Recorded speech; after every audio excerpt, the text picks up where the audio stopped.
Good afternoon, Callan Wink. Thank you for having accepted this interview with lecturama.fr. We are pleased to be able to ask you a few questions regarding your book, Courir, sous lune, avec, chien, volé, or I think Dog Run Move, recently published by Edition Albin-Michel.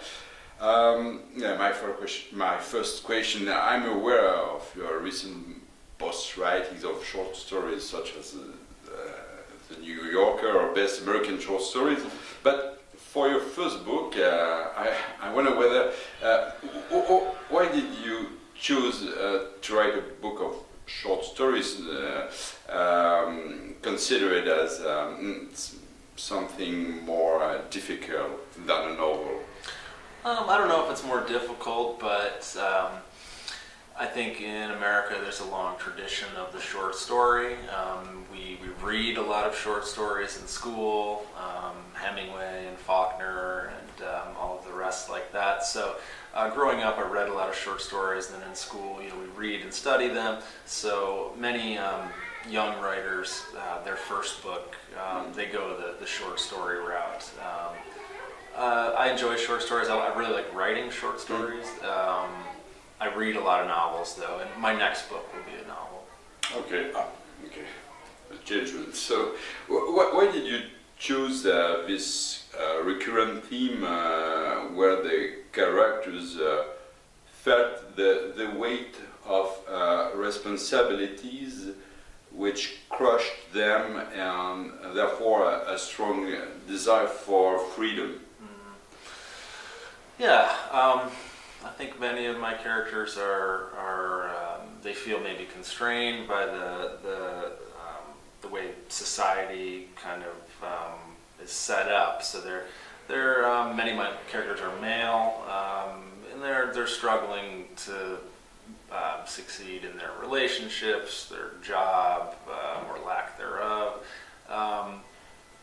And so there is a sense that many of the characters are trying to escape their responsibilities, or they're at least feeling the weight of their responsibilities in certain ways. It wasn't something I necessarily set about doing. Like, I didn't have the idea, I want to write stories about this theme. It just, as writers, I think we all have kind of certain predispositions or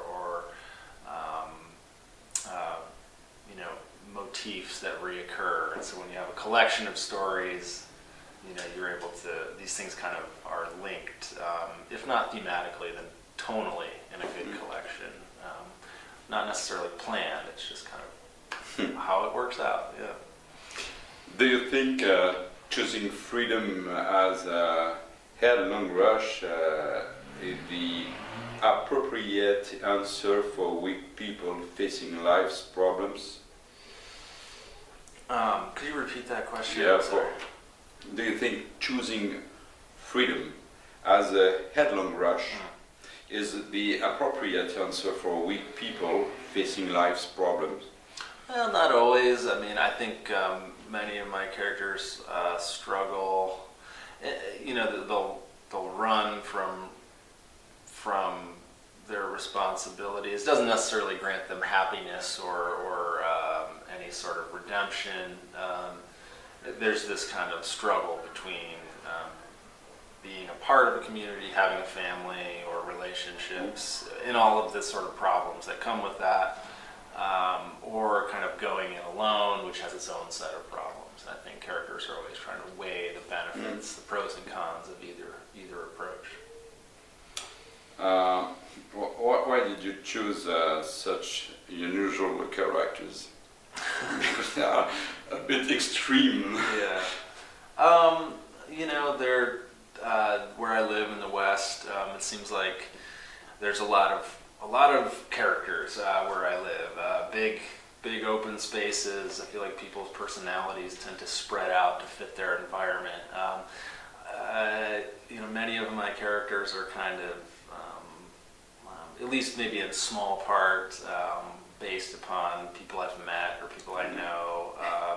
Often, a very small part, and then my imagination kind of grows from there. But most of the people at least stem from someone I've come across in my life. Yes. That was my question, if you came across this kind of characters. Yeah. Did you visit all the areas you mentioned in your book for your short story? Yeah, I mean, I very much write about the places I'm familiar with. So Montana, the West in general. One or two of the stories is set in Michigan, where I was born and raised. So yeah, maybe it means I don't have much imagination, but I tend to have to just write about places I'm familiar with. Yeah, because it's very well described, and I wonder if you went in these places. Yeah. Yeah. Do you think these short stories could shake conscience of people? And if yes, what was your goal? I don't know if I had any bold or dramatic goals or plans for the book. I mean, on a basic level, I want people to be entertained by my stories. That's what I look for in a story. I wasn't necessarily trying to make any large statements or anything like that. There's no moral to my stories. They're just stories that I hope stand on their own. Yeah. And how did you create these short stories from newspapers, article, radio, or fiction completely? Yeah, many of the stories have their start in. Yeah, some of them actually from little things I've read in newspapers, little stories I've heard from people I've met here and there. I'm always listening to people's conversations, people I don't know even. You never know where you're going to get an idea. Often the ideas I have, the story, when I write it, it takes a completely different form or shape. So many of the ideas that start the story, the final product is completely different than anything I'd imagined. They're kind of organic, they grow up on their own, but they all have a kind of a seed that's planted, and then the story takes shape in its own way. Yeah, you let the characters take shape. Yes. In the story. Very much. And to end this interview, what are your next projects? Yeah, so I kind of mentioned for the last couple of years I've been writing a novel, and I just recently sent that novel off to my agent, so he's going to read it and give me some advice hopefully, and then I'll do some revisions and we'll send it to my editor and see what happens. But so novel is the thing I'm working on the most right now. Did you have do you have the title? I think the title is just simply going to be the name of one of the characters. The character's name is August. He's actually a character that is in my short story collection in one of the stories. It's a continuation of this character's life. So I think the novel will be called August. Okay. I think. That's not, that's what I'm working with right now. Okay. Okay. Thank you very much. Thank you.